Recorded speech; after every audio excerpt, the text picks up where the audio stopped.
C'est un homme qui avait, je dirais, le charisme de savoir toucher les cœurs. Et alors il a mis à disposition ce don de Dieu pour prêcher les missions, pour essayer de faire revivre cet esprit, cette flamme, je dirais, de l'engagement chrétien.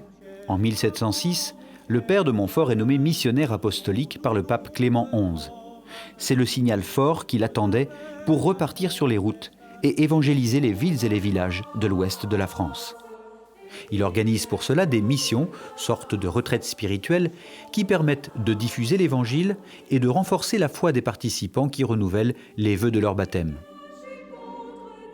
Au programme, un catéchisme solide, des cantiques écrits sur des airs connus de l'époque et la construction de calvaires, toujours accompagnés de grandes processions.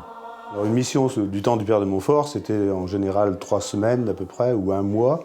Donc il y avait plein de rencontres par secteur qui étaient organisées par le prédicateur ou avec les frères qui l'entouraient.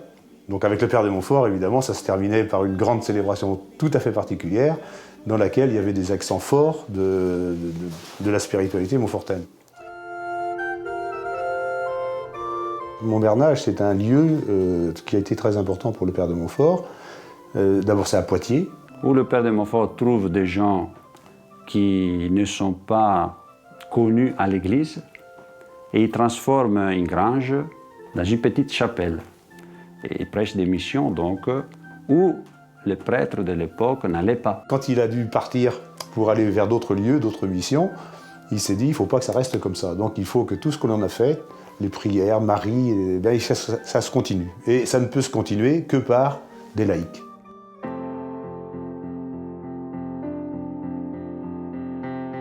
C'est le sommet de ses épreuves aussi, donc, qui manifestent un petit peu sa façon de organiser d'abord les missions. Il a engagé des milliers de personnes pour bâtir, pour construire ce calvaire. C'était la finale de la mission. Et pendant cette mission, pendant ces travaux, il prend beaucoup de contacts pour organiser cette mission et pour faire que tout le monde puisse aussi avoir de quoi manger. Et le jour venu, le jour de la consécration, arrive l'interdiction. On ne peut pas dresser une croix sur la colline, on va la dresser dans notre cœur. Et donc, il continue sa mission en toute liberté.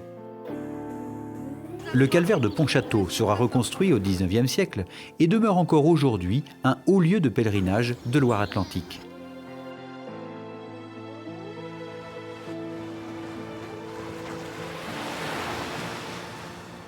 Lors de sa traversée pour se rendre à l'île-Dieu, le bateau où se trouve le père de Montfort et ses compagnons est suivi par des vaisseaux pirates. Pensant être pris, les marins paniquent, mais le père de Montfort leur redonne la confiance en leur demandant d'avoir la foi et de prier.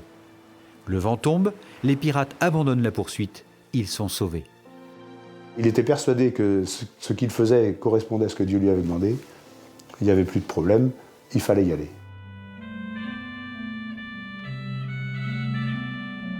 Et à cette mission de La Rochelle, alors Montfort a été vraiment là, au sommet, je dirais, de ce qu'il pouvait faire. Il a fait une procession magnifique. Il faut dire que parmi ces missions, celle de La Rochelle a une importance particulière. Donc là-bas, il voyait bien que les besoins de l'époque, de la ville, confiés aussi par l'évêque qui lui avait confié la mission, c'était de former les nouvelles générations.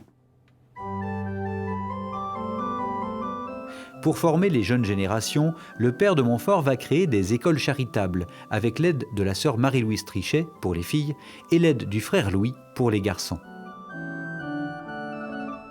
Les missions du père de Montfort se poursuivent encore aujourd'hui et elles sont assurées par les 3 grandes congrégations montfortaines. Les missionnaires montfortins, les frères de Saint-Gabriel et les filles de la sagesse. Le père de Montfort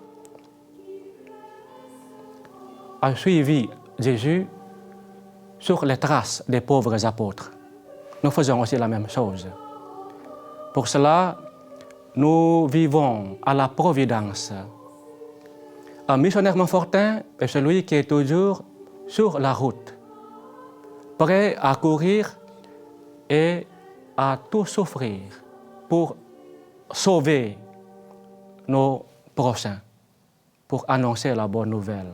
En Haïti, nous avons des dispensaires, centres de santé sans lit. Nous avons des écoles où nous travaillons avec les enfants démunis, un petit peu reculés du pays. Il y a des endroits où l'État ne peut pas arriver. Donc, c'est notre mission de travailler là. Je suis un Indien, mais je travaille à Madagascar depuis 20 ans. Ce qui m'a poussé à aller à Madagascar comme missionnaire, c'est évidemment Père de Montfort. Nous sommes environ 25 frères de 3 nationalités différentes, travailler à la mission de l'éducation. Nous avons 5 établissements scolaires, puis aussi un établissement de technique pour aider les jeunes pour apprendre des métiers, pour qu'ils puissent vraiment trouver leur travail après quelques années de formation. Parmi ces établissements, l'école d'Antsouboulou, qui a pour mission d'arracher les enfants au travail dans la carrière de pierre par l'instruction et l'éducation. Leur objectif principal étant de combattre la pauvreté sous toutes ses formes et de diffuser le message de l'Évangile.